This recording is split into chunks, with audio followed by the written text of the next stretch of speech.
مختلف صورتوں کے نا مختلف فضائل نبی پاک نے بیان فرمائے۔ حضرت علی المرتضیٰ شیر خدا رضی اللہ تعالیٰ عنہ فرماتے ہیں کہ نبی پاک علیہ السلام نے فرمایا ہر چیز کی ایک دلہن ہوتی ہے۔ دلہن بیوی کے معنوں میں نہیں، دلہن سجی ہوئی چیز کو کہتے ہیں، عرب کے اندر دلہن ہے سجی۔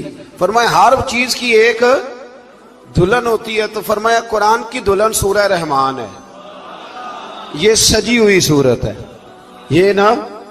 اور اللہ بار بار کہتا ہے، بار بار فَبِأَيِّ آلَاءِ رَبِّكُمَا تُكَذِّبَانِ، او انسان تو اپنے رب کی کون کون سی نعمت کو جھٹلائے گا؟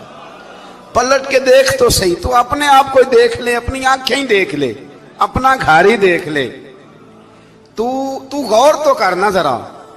یہ نا بہت سارے لوگوں کو بڑی دشواری ہوتی ہے، وہ ہر وقت ہاتھ میں رومال پکڑے رہتے ہیں، کہتے ہیں جی میرے منہ سے نا کئی دفعہ قطرہ نکل جاتا ہے تھوک کا، تو کسی کے منہ پہ پڑ جاتا ہے۔ میں ایک تحقیق دیکھ رہا تھا کہ جو لبلبا ہے نا آپ کی زبان کے نیچے، اگر زبان خشک ہو جائے تو کسی کھانے کا مزہ ہی نہ آئے۔ ڈاکٹر کہتے ہیں کہ اتنی قیمتی چیز ہے یہ جو آپ کی زبان تر رہتی ہے کہ یہ سارے ذائقے جو ہیں یہ آپ کو دیتی ہے۔ اگر کبھی زبان پک جائے نا تو اچھی طرح پکی ہوئی چیزیں بھی مزہ کوئی نہیں دیتی، بلکہ جلتی رہتی ہے ہر شے۔ اللہ نے جو بنایا ہے نا، جہاں بنایا ہے کمال ہی بنا دیا ہے۔ اور فرماتے ہیں فَبِأَيِّ آلَاءِ رَبِّكُمَا تُكَذِّبَانِ، اپنے رب کی کون کون سی، تو کہاں جائے گا؟ اور شروع کہاں سے کیا؟ فرمایا الرحمن علم القرآن، فرمایا رحمان نے اپنے حبیب کو قرآن سے۔ حضرت علی فرمایا کرتے تھے کہ میں اگر قرآن کی تفسیر لکھوں تو کئی اونٹ کتابوں کے بھر جائیں، پھر بھی تفسیر ختم ہم پرانی بات نہیں کرتے۔ یہ گجرات میں مفتی احمد یار خان صاحب نعیمی حکیم الامت رحمت اللہ، قرآن مجید کے ایک پارے کی تفسیر لکھی تو پوری ایک جلد بن گئی۔ ابھی پنڈی کے وہ عالم حیات ہیں جو کہتے ہیں کہ ایک پارے کی ایک جلد نہیں، ایک پارے کی تو 3-4 جلدیں بن جاتی ہیں۔ اعلیٰ حضرت فاضل بریلوی سے کسی نے کہا تفسیر لکھیں، فرمانے لگے میں لکھوں گا تو پڑھے گا کون؟ فرمایا میں تو سورہ بددعا کی تفسیر لکھوں تو کئی جلدیں بن جائیں۔ اتنا وسیع۔ اور بتائیے یہ وہ لوگ ہیں جنہوں نے استادوں سے قرآن سیکھا ہے، تو جس رسول نے اللہ سے سیکھا ہے، جس نبی نے اللہ سے سیکھا ہے، اس کے آپ کیا صاحب بات کرتے ہیں علم کی، اور آپ ترازو لے کے بیٹھے ہیں، آپ کیسی بات کرتے ہیں؟ میرے محبوب کو رب کہتا ہے میں نے قرآن سکھایا ہے۔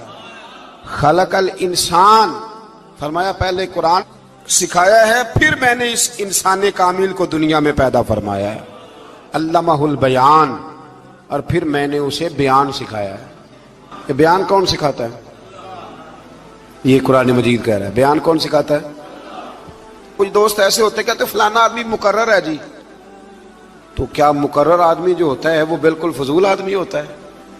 اللہ کہتا ہے کہ یہ جو بیان ہے نا یہ بھی میں ہی سکھاتا ہوں، ہر ایک حصے میں ہر نعمت آتی یہ بھی اللہ ہی سکھاتا ہے۔ اور نبی کریم علیہ السلام نے فرمایا بعض بیان جادو ہوتے ہیں، وہ جادو ہی کر جاتے ہیں جی۔ کچھ لوگ ایسے ہوتے ہیں جن کا ایک جملہ انسان سنتا ہے تو ساری زندگی کے لیے کافی ہو جاتا ہے، اللہ تاثیر کی دولت عطا کرتا ہے۔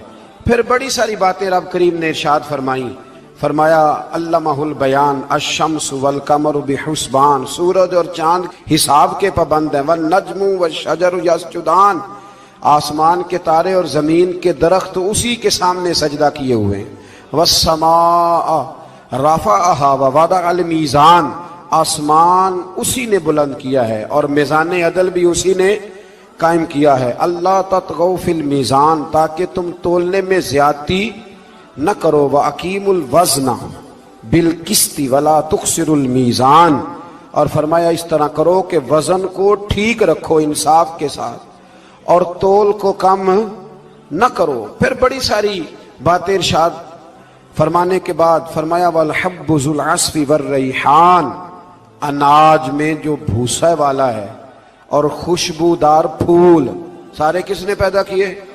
فرمایا فَبِأَيِّ آلَاءِ رَبِّكُمَا تُكَذِّبَانِ، تو تم اپنے رب کی کن کن نعمتوں کو جھٹلاؤ گے؟ فرمایا خلق الانسان من صلصال کالفخار، ہم نے انسان کو بجنے والی